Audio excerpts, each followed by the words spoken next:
Bonjour à tous, bienvenue dans notre direct. Ce mercredi matin, on va parler de randonnée en compagnie de Lionel Ponce. Bonjour Lionel. Bonjour. Alors, de randonnée pour le Salon du Randonneur qui aura lieu du 20, 21 et 22 mars à la Cité internationale. Alors, c'est la 9e édition de ce Salon du Randonneur.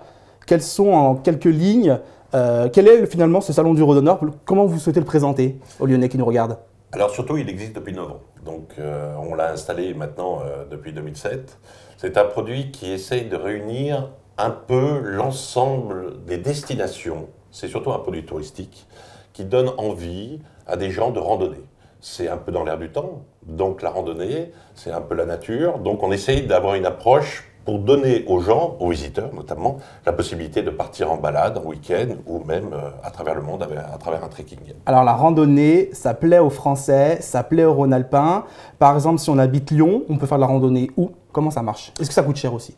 Alors il y a deux choses. La première, c'est qu'on a la chance en Rhône-Alpes d'avoir l'offre la plus grande au niveau randonnée par rapport à l'ensemble de la France. Alors c'est facile parce que Rhône-Alpes, c'est la campagne, c'est aussi la montagne, ce sont les lacs. Donc il y a une possibilité qui est énorme, que ça soit dans l'Ain, la Loire, le Rhône, bien sûr la Drôme-Ardèche et puis Savoie et Haute-Savoie. Mais ce qui est intéressant, c'est de se dire qu'aujourd'hui, tout le monde peut se balader. Il faut quoi? Une bonne paire de chaussures, tout simplement. Maintenant des bâtons, parce qu'on aime bien se balader avec des bâtons. Et puis, vogue la galère, on est parti pour se balader. Donc ça coûte pas cher? Ça ne peut ne pas coûter cher si vous partez simplement la journée avec votre bâton, vos bâtons et votre paire de chaussures. Et contrairement aux idées reçues, ça concerne vraiment toute la population, des jeunes, des moins jeunes, des femmes, des hommes. Alors, c'est l'activité première en France. Ce qu'il faut savoir, c'est qu'on a à peu près 13 millions de Français qui disent se balader, faire une balade simplement de 2 heures. On dit qu'il y en a à peu près 6,5 millions qui se baladent une demi-journée ou la journée. Et puis, il y a 1,1 million de personnes en France qui se baladent alors pour leurs vacances, où ce sont des nuitées, c'est 2 jours de balade à travers la France ou même à travers le monde. Alors, on va revenir sur ce salon. 13 000 visiteurs l'année dernière, ouais. 13 000 visiteurs. J'ai buté sur le chiffre parce qu'il est quand même impressionnant, ce chiffre. Vous visez à peu près le même chiffre cette année?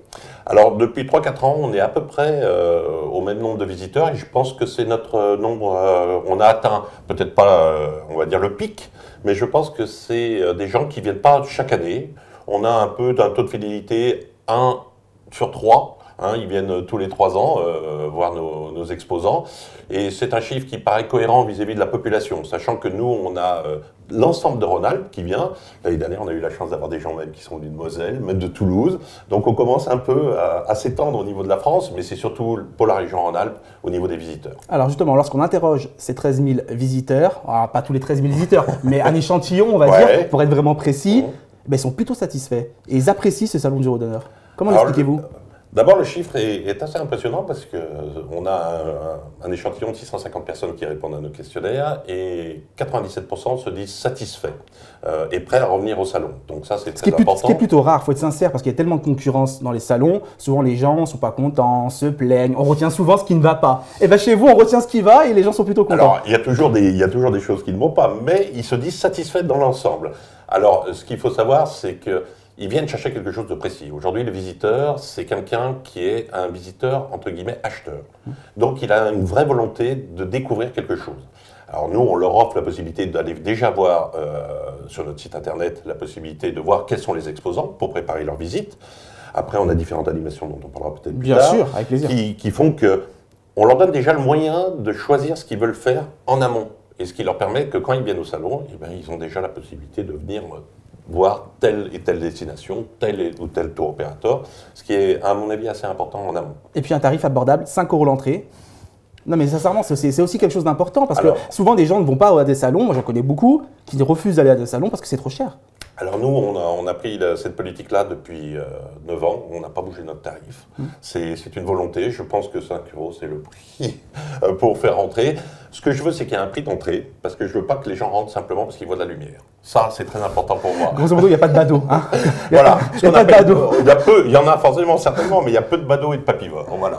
Alors, lorsque vous dites que c'est des gens qui consomment, qui achètent, qu'est-ce qu'ils consomment, qu'est-ce qu'ils achètent? Qu'est-ce qu'on trouve dans ces stands, dans ce salon du randonneur? Alors, on va dire qu'il y a trois répartitions. Il y a toute la partie institutionnelle, où on va aller voir les territoires. Donc, toute la région Rhône-Alpes est représentée. On peut aller voir les différents départements que j'ai cités auparavant, la Loire, le Rhône, l'Isère. Ça, c'est très important. Il y a aussi une région très importante qui est représentée cette année, qui est la Bretagne, qui sera au sein du salon, mais il y a aussi le sud-ouest, le quart sud-est. Donc on est assez chanceux à ce niveau-là. On a la Suisse au niveau des pays étrangers, on a le Québec, on a le Maroc. Et puis, il y a une deuxième partie qui est aussi tout ce qui est agence de voyage et tour opérateur, où là, on peut considérer qu'on a à peu près 80% du marché qui sera présent au sein du salon. Alors, on va citer des noms que les gens connaissent bien, qui sont Terre d'Aventure, Alibert, Club Aventure, mais aussi on a des petits, Terre de Partage, Pédestria, Randonnade, qui vient des Pyrénées. Donc ça, c'est le deuxième pôle. Et puis on a un troisième pôle qui est plus matériel, où on a le vieux campeur qui est présent, on a Saleva, on a Arod. Donc les gens achètent du matériel, achètent des voyages, achètent des nuitées. C'est ça. Alors ils viennent souvent prendre des idées dans un premier temps. Ils viennent à la rencontre des gens, ils comparent, parce que le salon est fait pour ça. On sait qu'on a Internet, mais le salon, l'intérêt, c'est de venir enfin voir quelqu'un face à face et rencontrer des gens qui vont vous parler de ce qu'ils connaissent. Des professionnels. Exactement. Et ça, c'est vraiment une attente de la part de notre visitorat et aussi, bien sûr, nos exposants. 212 stands cette année. Alors, 112 stands pour 330 exposants. Voilà. Soyons précis. Pardon. Il y a la concurrence cette année, il y a la concurrence parisienne avec Destination Nature, il y a la foire de Lyon aussi.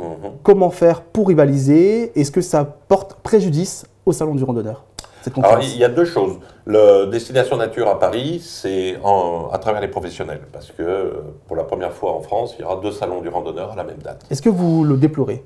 Je le déplore par la force des choses. Mais vous pouvez rien faire. Je peux rien faire, car la société qui est en face de moi est une grosse structure, mais c'est comme ça. Donc c'est vrai que quand on l'a appris au mois de juin, on a eu un peu d'appréhension vis-à-vis du produit, et on s'est rendu compte que Lyon, en fin de compte, était aujourd'hui une métropole très importante, et que le choix entre Paris et Lyon, eh ben, un grand nombre ont fait le choix de Lyon. Dites-le, c'est Lyon. C'est comme en football, non? Enfin, ça, on verra à la fin de la saison. Voilà, un grand nombre, en tout cas, de tour opérateurs des gros ont pris la décision de faire les deux ou de faire que Lyon, et peu ne feront que Paris.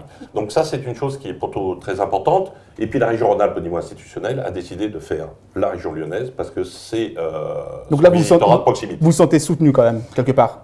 Par des exposants, par les institutionnels? On se pose même pas je me suis posé la question, mais le résultat est à la hauteur de nos espérances cette année. On a atteint nos objectifs et ça, c'est ce qui était le plus important. Et puis après, il y a la foire de Lyon. La foire de Lyon, c'est plus le visitorat qui peut être il y a plus de badauds, sans porter atteinte à la foire de Lyon. C'est le but aussi de la foire de Lyon, mais il y a pas plus de badauds que... L'intérêt, c'est ça. C'est qu'il y a vraiment 2 clientèles. Si les gens veulent faire les 2 salons, ils le feront. Par contre, voilà, nous, on attire un visitorat qui va se déplacer pour la simple et bonne raison, c'est qu'on s'en rend très bien compte, c'est que quand il fait très beau, ce qui nous est arrivé en 2010, eh ben, on a eu un petit peu moins de visiteurs parce que le randonneur, eh ben, quand il fait très très beau, il va randonner. Donc voilà, par contre, ceux qui étaient venus au salon, c'était très qualifié parce qu'ils s'étaient donné la peine sur les 3 jours de venir un jour au sein du salon. Donc on a vraiment pas du tout on sent pas cette concurrence qui est de la concurrence loyale. En tout cas, au niveau de la foire et du salon du randonneur, il peut y avoir plusieurs événements et les gens font bien leur choix par rapport à leurs besoins et leurs envies. Alors, on va consommer, on va acheter, etc. On va se promener, mais on va aussi finalement se divertir parce qu'il y aura des animations, différentes animations. Quelle animation justement, Lionel Ponce, lors de cette 9e édition du Salon du Randonneur? Alors, l'intérêt d'un salon, c'est offrir la possibilité aussi, par rapport à l'activité qu'on va présenter, c'est de faire des choses qu'on n'a pas l'habitude de faire, notamment intramuros. Donc, cette année, on a la chance d'avoir beaucoup d'animations, ce qu'on va dire animations participatives. Donc, on a notamment 2 animations qui sont des enquêtes. Donc, on est au centre du congrès. Centre du congrès, quand on va rentrer au salon, il y a une grosse statue avec un personnage qui est orange, qui doit faire à peu près 5 mètres de haut, qui a un téléphone. Eh bien, Sortir Rando, un de mes exposants, va proposer aux visiteurs de savoir à qui téléphone cette statue orange. Et il y aura une enquête qui va se faire dans un parcours qui sera à proximité du Salon du Randonneur.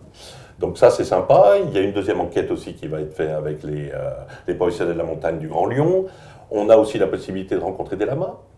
Voilà, parce qu'on peut battre un âne, mais aussi on peut battre un lama pour aller faire des balades. C'est avec un exposant qui s'appelle Bala Lama et qui est du pays voironnais.